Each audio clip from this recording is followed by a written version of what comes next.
Na kama hujampa Yesu maisha awe Bwana na Mwokozi wa maisha yako, tafadhali nifuatilizie sala hii. Kama uko hapa kanisani ama alipopote ulipo, sema: Bwana Yesu, nimelisikia neno lako. Wewe ni amina na kweli. Wewe ni mwanzo na mwisho.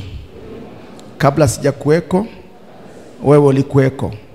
Hata mimi kuja ulimwenguni, wewe ulikuwepo. Wewe ni mtakatifu. Wewe ni Mwokozi.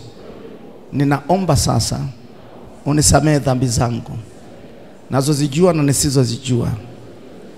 Na namkataa shetani na kazi zake zote. Liandike jina langu Yesu katika kitabu chako cha uzima, na ulifute jina langu katika kitabu cha hukumu, na kupokea Bwana Yesu kutoka siku ya leo uwe Mwokozi wa maisha yangu. Asante kwa kuniokoa. Asante kwa kunisamehe dhambi zangu. Katika jina la Yesu Kristo. Amen.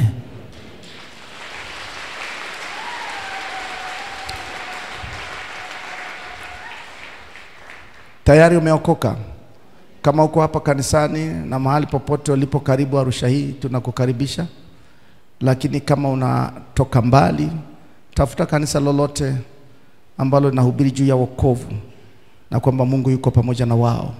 Nenda jitambulishe kwa watumishi, na watakupokea, maana wanajua wameitiwa roho za watu. Nikutakia baraka za Mungu, na Mungu wa amani akubariki. Amen.